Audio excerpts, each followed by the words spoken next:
కొత్త బట్టలను భోగి పండుగ నాడే వేసుకోవాలి. ఏ దుస్తులు ధరిస్తామో ఆ దుస్తులకు అనుకూలంగా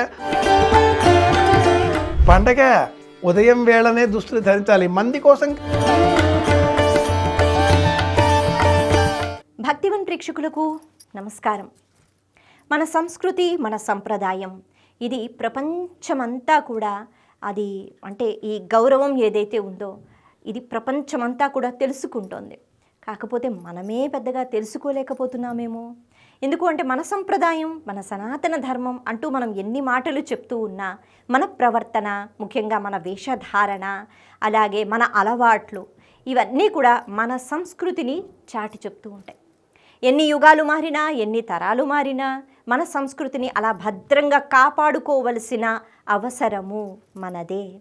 అలాగే కాపాడుకుంటే ఎంతో గౌరవం. ఎవరికి అంటే మనకే. ఎందుకు అంటే ప్రపంచమంతా కూడా చాలా ఎక్కువ గౌరవంతో మన భారతదేశం వైపు చూస్తూ ఉంటుంది. మనకున్న పండుగలు, లేకపోతే ఆ సంస్కారము, మన ప్రవర్తన అటువంటిది. మరి దీన్ని ఇలాగే మనం ముందుకి కొనసాగించాలి అంటే కొన్ని పద్ధతులు అయితే పాటించాలి కదా. ముఖ్యంగా వస్త్రధారణ. అందులోనూ ఈ వస్త్రాలకి అసలు ఎంతో వైభవం ఉంటుంది. అంటే కేవలం మనం అందంగా ఉంటాము కాబట్టి అటువంటి వస్త్రాలు వేసుకుంటాం, ఏది మనకి బాగా నప్పుతుందో అన్నట్టుగా కాదు.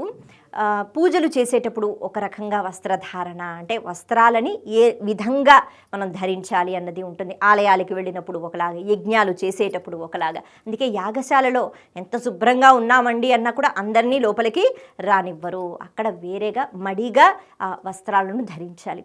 ఇలా మనకి సనాతన ధర్మం, ఇంకా చెప్పాలి అంటే ఆనవాయితీగా ఋషులు, మునులు ఈ వస్త్రాలకు సంబంధించి కూడా ఎన్నో నియమాలు, నిబంధనలు పెట్టారు. ఎవరి కోసం? మన కోసమే, మన బాగు కోసమే పెట్టారు. మనం ఆనందంగా ఉండడం కోసం పెట్టారు. మనం ఎంతో గౌరవాన్ని పొందడానికి పెట్టారు. మరి ఈ సంక్రాంతి పండుగకి సంబంధించి ఈ పండుగ వాతావరణంలో కూడా కొత్త బట్టలు అన్నవి మనం అందరం తీసుకుని ఉంటాము, వేసుకోవాలని ఎదురు చూస్తూ ఉంటాం. అయితే ఈ 3 రోజుల్లో ఈ బట్టలను, కొత్త బట్టలను ఎప్పుడు ధరించాలి? దీనికి కూడా ఒక పద్ధతి ఉంటుందా? నియమం ఉంటుందా? ఎలా ధరించాలి?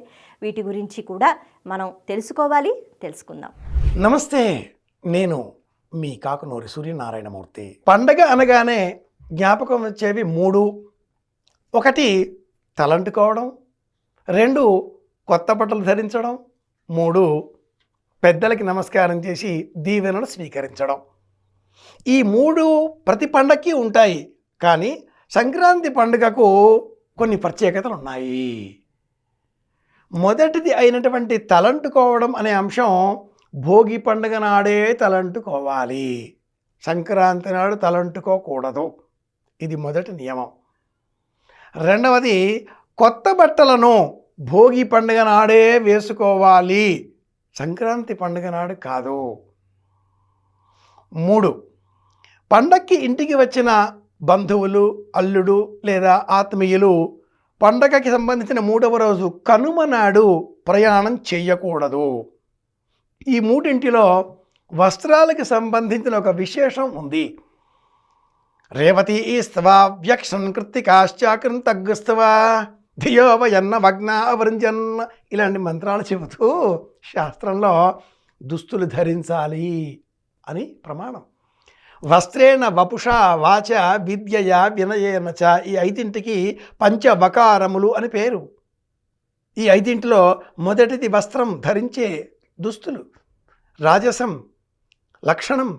ఏ దుస్తులు ధరిస్తామో ఆ దుస్తులకు అనుకూలంగా మన వృత్తి వ్యాపారాలు కూడా ఉంటాయి. ఏ పని చేస్తున్నామో ఆ చేసే పనికి తగినట్లుగా మన దుస్తులు అన్నట్టు. కార్యాలయాల్లో పనిచేసే సమయంలో మన అధికారి కోటు సూటు బూటులో వచ్చినప్పుడు మనం కూడా కోటు బూటు సూటులో ఉంటే తేడా ఉండద్దా? కనుక అధికారి కంటే మించి అధికారం ఉట్టిపడేలాగా మనం దుస్తులు ధరించకూడదు. దేవాలయానికి వెళ్తున్నాం, సంప్రదాయపరమైన దుస్తులు ధరించాలి. పండగ ఉదయం వేళనే దుస్తులు ధరించాలి, మంది కోసం కాదు. చాలామంది కొత్త వస్త్రాలు అనగానే సాయంత్రం వేళ గుడికి వెళ్తాంగా అప్పుడు వేసుకుంటా ఉంటారు. కూడదు. ఉదయం వేసుకోండి, పెద్దలకి నమస్కరించండి, మీకు సాయంత్రం పూట మళ్ళీ ధరించి సరదా ఉంది అంటే వేసిన వాటిని కాసేపు అలా శరీరం పైన అట్టి పెట్టుకుని ఆ తదుపరి ఉతికి శుభ్రమైనటువంటి వేరే వాటిని ధరించి సాయంత్రానికి మళ్ళీ వాటిని ధరించి వెళ్ళవచ్చుగాక. కానీ సంప్రదాయం ధర్మశాస్త్రం ప్రకారం భోగి పండుగ నాడే ఉదయం భోగి మంటలు, దేహమంతా కూడా నువ్వుల నూనె అలదుకోవడం, తలంటుకుని స్నానం చేయడం, కొత్త వస్త్రాలకి పసుపు కుంకుమ తాటించి దైవ సన్నిధానంలో దీపారాధన చేసిన తరువాత ఆ స్వామి సన్నిధానంలో ఉంచి పసుపు కుంకుమ అక్షింతల చేత ఆ వస్త్రాలను పూజించి పెద్దవారి చేత ఆ వస్త్రాలని మనకి అందింప చేసుకొని వారికి నమస్కరించి ఆ తదుపరి మాత్రమే ఆ దుస్తులు మనం ధరించినట్లయితే ఆ దుస్తుల కారణంగా మనకు తేజస్సు, ఓజస్సు, భ్రాజస్సు అనే 3 వచ్చి చేరతాయి. మనం ఆరోగ్యంగా ఉండగలుగుతాం. మనం ఆనందంగా ఐశ్వర్యదాయకంగా జీవితాన్ని ముందుకు తీసుకువెళ్ళాలి అంటే ధరించే వస్త్రం మన స్టేటస్ ఏంటో లోకానికి తెలియజేస్తుంది. ఎలా ఉన్నామా అనేది మనం ధరించే దుస్తుల కారణంగానే ఎదుటి వాళ్ళు తెలుసుకోగలుగుతారు కదా. అలాంటి దుస్తులు సంక్రాంతి పండుగ నాడు ఎప్పుడు ధరించాలి? భోగి పండుగ నాడే ధరించాలి. తల్లి తండ్రి ఉన్నా లేకపోయినా ఎవరైనా సమస్త బంధువులందరూ కూడా భోగి పండుగ నాడే, అల్లుడికి కూడా ఇచ్చే దుస్తులు భోగి పండుగ నాడే ఇవ్వాలి. తదుపరి అవకాశాన్ని అనుసరించి కనుమ నాడు ధరించవచ్చు, సంక్రాంతి నాడు ధరించవచ్చు, వారి వారి ఇష్టాలు కూడా అనేది లౌకికమైన వ్యవహారం. భోగములు అనుభవించేటటువంటి ఐశ్వర్యాన్ని ప్రతీకంగా ఉండేవి, ప్రతీకాత్మకంగా ఉండేవే ఈ దుస్తులు కనుక శాస్త్రబద్ధంగా దుస్తులను ధరిద్దాం. అందరి క్షేమాన్ని కోరుదాం. మీ కాకునూరి. శుభమస్తు.